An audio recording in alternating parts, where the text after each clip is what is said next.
قرآن مقدس کے اندر دوسرا پارہ ہے، رب کریم ارشاد فرماتا ہے یا ایھا الذین آمنو، یہ آیت کا پہلا حصہ ہے۔ رب کریم نے ایمان والوں کو مخاطب فرمایا ہے۔ ایمان والوں کو مخاطب کرنے کے بعد میں میرا رب کیا ارشاد فرماتا ہے؟ یا ایھا الذین آمنوا کتب علیکم الصیام، اے ایمان والو تم پر روزے فرض کیے گئے ہیں۔ اب یہاں ایک چیز ہے جو سمجھنے والی ہے۔ یہاں یا ایھا الناس نہیں کہا گیا، لوگوں کو مخاطب نہیں کیا گیا۔ یہاں یا ایھا المسلمون بھی نہیں کہا گیا کہ صرف مسلمان جو نام کے مسلمان ہوتے ہیں ان کو بھی مخاطب نہیں کیا گیا ہے، بلکہ یہاں ایمان والوں سے خطاب کیا گیا ہے۔ اب پتہ چلا کہ روزے وہی رکھتے ہیں جو ایمان والے ہوا کرتے ہیں۔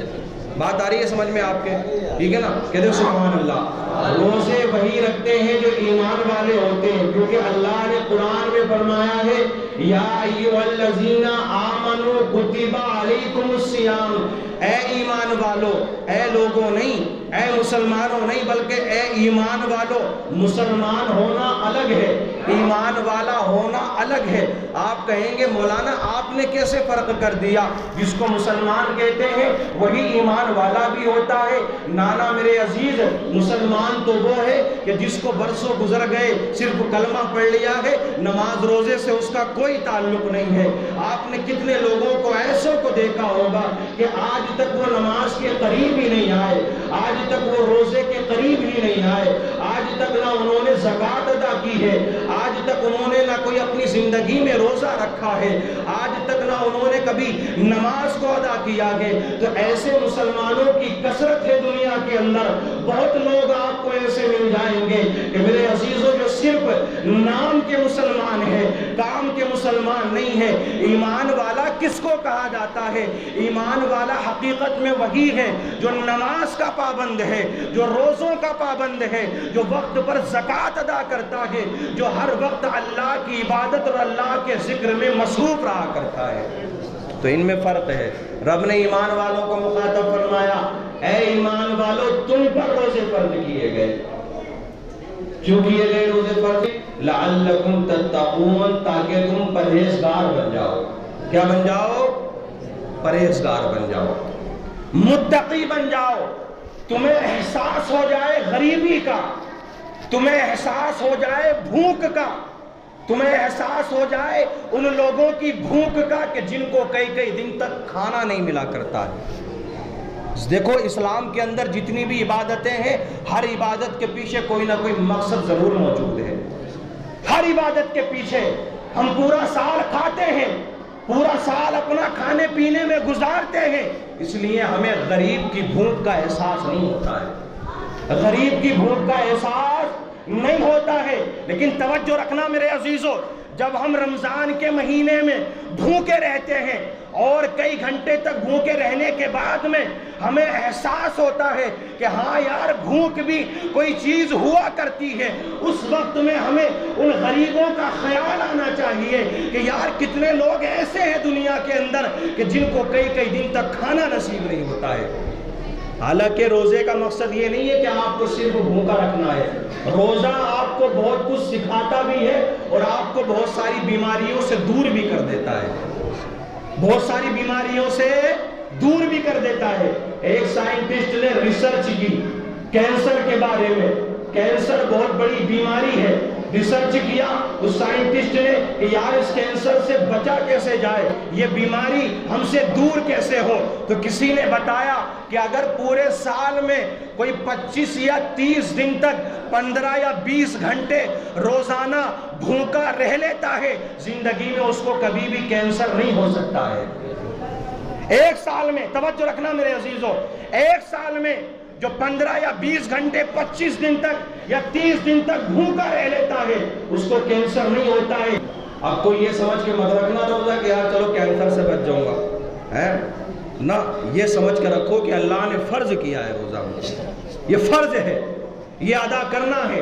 میرے آقا فرماتے ہیں کہ جس نے ایک روزہ بغیر کسی عذر شرعی کے، توجہ رکھنا، ایک جملے پر توجہ چاہوں گا، بغیر کسی عذر شرعی کے، یعنی نہ بیمار تھا، نہ طبیعت خراب تھی، نہ کوئی اور معاملہ تھا، لیکن بس یوں ہی روزہ اس نے تو آقا فرماتے ہیں ایک روزہ اس نے پوری زندگی میں رمضان کے مہینے کا چھوڑا، کوئی عذر نہیں تھا، پھر چاہے وہ پوری زندگی روزہ رکھتا رہے پھر بھی وہ اس ایک روزے کا حق ادا نہیں ادا کر سکتا۔ یہاں تو مہینے مہینے غائب ہے ہمارے۔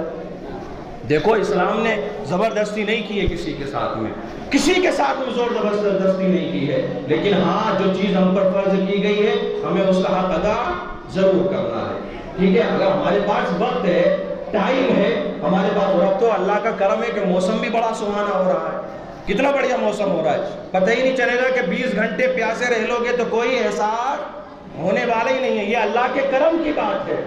بھئی سردیاں آ گئی تو ایک دم گرمی کا احساس ہوا بہت تیز، بولے یار اب کے رمضان میں کیسے ہوگا، حالانکہ اللہ رب العزت سب ہمت عطا فرماتا ہے، ٹھیک ہے، لیکن اللہ کا ایسا کرم ہوا کہ موسم میں پوری چینجنگ آ گئی، پوری تبدیلی آ گئی۔ ایک چھوٹا سا بچہ بھی روزہ رکھ سکتا ہے اس وقت میں، اسی لیے کہا گیا ہے کہ بچوں کو بھی روزے کی تلقین دلایا کرو۔ تو روزے کا مقصد، روزہ فرض کس لیے کیا گیا ہے؟ صرف ایک مقصد ہے تاکہ تم پرہیزگار بن جاؤ، تم نیک بن جاؤ، متقی بن جاؤ۔ اللہ بے پناہ پیار فرماتا ہے میرے عزیزو۔ دوسری روایت کے اندر آتا ہے کہ بھوکا رہنے کی وجہ سے جو انسان کے، مسلمانوں کے منہ سے جو بو آتی ہے اللہ رب العزت اس بو کو بھی پسند فرماتا ہے۔ اس بو کو بھی جب بھوکے رہو گے نا آپ، عصر کے ٹائم تک پہنچو گے یا ظہر کے بعد کا جو نمبر آئے گا تو ایک عجیب سی مہک آتی ہے منہ کے اندر سے، عجیب سی ایک بو آتی ہے، تو اللہ اس بو کو بھی پسند فرماتا ہے۔ اور آگے چلتے ہیں تو یہ روزے کی بات ہو گئی، اور سب سے بڑی بات یہ ہے کہ روزہ اور قرآن قیامت کے دن ہماری شفاعت فرمائیں گے۔ روزہ اور قرآن مسلمانوں کی شفاعت فرمائیں گے۔ کیسے؟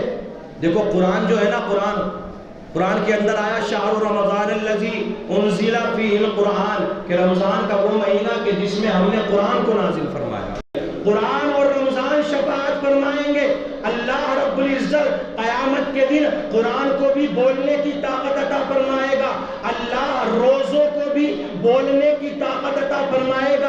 اب توجہ رکھنا میرے عزیزو، ایک ایک جملے پر آپ کی توجہ چاہوں گا۔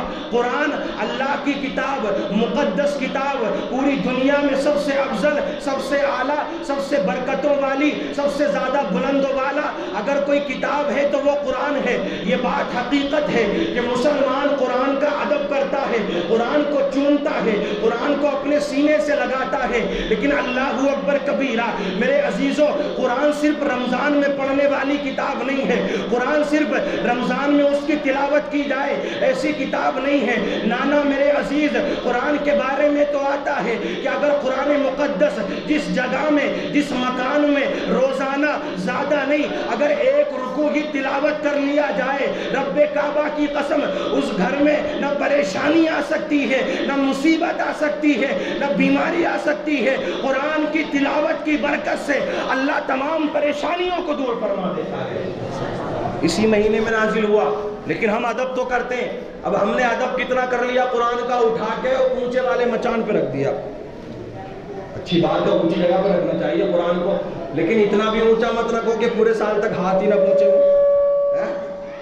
بھئی اتنا بھی اونچا مت رکھو کہ پورے سال تک ہاتھ ہی نہ پہنچے، رمضان کے مہینے میں بھی سیڑھی لگا کے اتارنا پڑے۔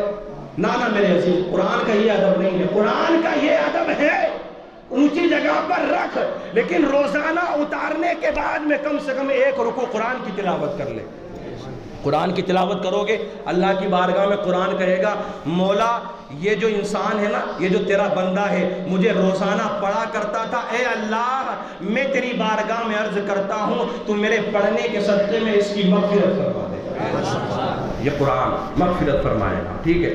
روزوں کا بھی یہ حال ہوگا، مولا یہ بھوکا رہا، پیاسا رہا، اسے کسی کا خوف نہیں تھا، کسی کا ڈر نہیں تھا، لیکن اللہ تیرے حکم کو یہ بجا لایا، تیرے حکم کو اس نے پورا کیا جو تو نے حکم دیا تھا۔ اے مولا یہ بغیر کسی خوف کی وجہ سے اس کے منہ میں نماز کے کے وقت میں پانی تو گیا تھا لیکن اس کی اتنی ہمت نہیں تھی کہ یہ اپنے حلق کے نیچے اتار لیتا. اے اللہ وضو بناتا تھا, کلی کرتا تھا, لیکن اتنی ہمت نہیں تھی کہ نیچے اتار لیتا. کسی اور کا ڈر نہیں تھا, مولا صرف تیرا ڈر تھا. اے اللہ میں تیری بارگاہ میں عرض کرتا ہوں تو اپنے اس بندے کی مغفرت فرما دے. تو روزہ ہے, نماز ہے میرے عزیزوں, کسی کے ڈر سے نہیں بلکہ اللہ نے یہ چیزیں ہم پہ فرض کی ہیں, ہمیں ان کو ادا کرنا ہے. اور اگر بغیر کسی عذر کے ہم چھوڑیں گے تو اس کا حساب ہمیں قیامت کے دن دینا پڑے گا. کوشش یہ کریں, یہ اللہ کا شکر ہے کہ پہلا جمعہ, پہلا روزہ یہ رمضان کے مہینے کا ہے تو ہم تک کچھ نصیحتیں پہنچ گئی. میں یہ گزارش کروں گا کہ آپ حضرات زیادہ سے زیادہ کوشش کریں روزہ رکھنے کی. دیکھو اسلام کے اندر جتنی بھی چیزیں ہیں نا, جتنی بھی چیزیں ہیں, چاہے وہ حج کا معاملہ ہو, قربانی کا معاملہ ہو, روزے کا معاملہ ہو, میرے عزیزوں اس کے پیچھے کسی نہ کسی اللہ کے نیک بندے کا ہاتھ ہے. حاجی جو حج کرنے کے لیے جاتے وہاں پر وہ صفا مروہ کی میرے عزیزوں سعی کرتے ہیں تو وہ حضرت حاجرہ رضی اللہ تعالیٰ عنہ کی سنت کو ادا کرتے ہیں. جو قربانی کرتے ہیں اس کے پیچھے کون سا راز ہے؟ یہ راز ہے کہ حضرت ابراہیم خلیل اللہ علیہ الصلاۃ والتسلیم کی یہ سنت ہے. اسی طریقے سے روزے جو ہم پر فرض کیے گئے ہیں, جب بھی رمضان کا مہینہ آتا, رمضان میں ہی کیوں روزے فرض کیے گئے, کسی اور مہینے میں بھی فرض ہو سکتے تھے, لیکن روایت کے اندر آتا ہے جب بھی رمضان کا مہینہ آتا اللہ کے رسول صلی اللہ تعالی علیہ وسلم اکثر دنوں میں بھوکے رہا کرتے تھے. اللہ کو یہ ادا اتنی پسند آئی کہ رب کریم نے تمام امت کے لیے روزوں کو فرض فرما دیا. یہ اللہ کے حبیب کی سنت ہے, صرف ہم پہ نہیں بلکہ اللہ کے نبی سے, اللہ کے حبیب سے پہلے جتنے بھی انبیاء کرام آئے, کسی پہ 3 دن کا, کسی پہ 4 دن کا, کسی پہ پورے سال کا روزے سب پر فرض تھے. روزے سب نے رکھے ہیں, کسی نے 3 دن کا رکھا ہے, کسی نے 4 دن کا, کسی نے پورے سال کا روزہ رکھا ہے. جان بوجھ کر روزے نہ چھوڑیں, جان بوجھ کر روزہ چھوڑنے کی کوشش نہ کریں. کوشش یہی کریں کہ آپ حضرات کو اگر یہ زندگی ملی ہے, یہ مہلت ملی ہے, یہ موقع ملا ہے, زندگی کے یہ لمحات ملے ہیں, تو تمام غلط کاموں سے کنارہ کر لیں. 1 مہینے کے لیے ہر غلط کام کو چھوڑیں. اے اللہ میں 1 مہینے کے لیے تمام غلط کاموں کو چھوڑ رہا ہوں, مولا مجھے پوری زندگی کے لیے غلط کاموں سے بچنے کی توفیق عطا فرما. کہتے نہیں کہتے ہیں موبائل سے دور ہو جاؤ, چلو موبائل سے تو دور نہیں ہو سکتے لیکن جو اس میں دیکھتے تھے اس چیز سے دور ہو جائے, ٹھیک ہے نا. نمازیں چھوڑتے تھے, نمازوں کو ادا کریں کثرت سے. اس نیت سے نہیں کہ صرف رمضان میں 1 مہینے کے مسلمان نہ بنو, 1 مہینے کے لیے اپنے سروں پر ٹوپیاں اور میرے عزیزوں نمازوں کی پابندی نہ کرو, بلکہ یہ عہد کر لو کہ اے اللہ میں اس مہینے میں نماز پڑھ رہا ہوں, اس مہینے میں برائیوں سے دور ہو رہا ہوں, مولا تو مجھے پورے سال کے لیے نماز پڑھنے کی توفیق عطا فرما.